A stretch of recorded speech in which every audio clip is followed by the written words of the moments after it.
So that data is what called as document. It contains one object ID. This is the ID of that, and this is the content. So now what I can do, let me run the same command again. Look at that. Now it displays that particular document. This is the way you can insert a document on the GUI. Okay, this is one of the way. In fact, next one is that click here. Look at that. You can import a file. Now you might be wondering, Moon, you told that you need to insert a document in the form of dictionary, but now you're telling that you need to insert the document via file.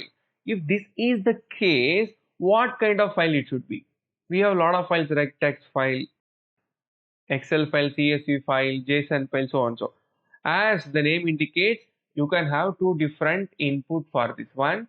A CSV file. CSV file is a separated version of Excel, and another one is JSON file. Because you do have one file in the form of JSON extension, which is obviously going to have a dictionary data. Similarly, CSV. What is CSV?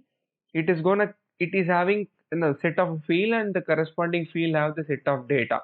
So rows and columns, a key and value. So JSON as well as CSV will contain data in the form of key and value. So these both also accepted as a proper input data for your dictionary. So click on import file. Now it asks you to select what kind of file you want to choose, either a JSON file or a CSV file. So now what I can do is that let me go there to the desktop. Okay, so let me create one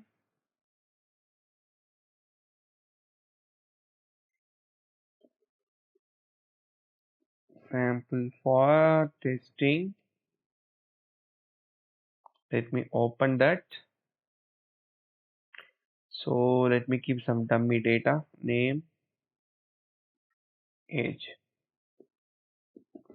Kohli, 33, Rohit, 35. While saving, I need to save in the form of CSV. Let me click on desktop, input.csv.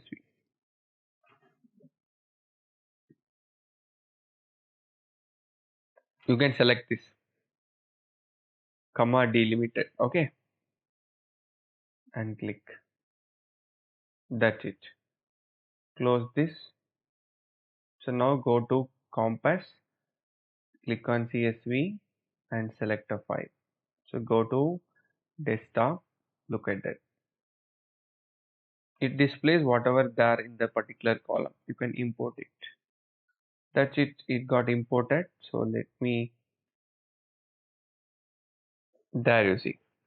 It got inserted as two documents. That means each and every row get inserted into a separate document. How to insert that in the same document, everything we'll see separately. But as of now, two documents got created and each one is identified by their unique ID. Similar to this, you can have your JSON file.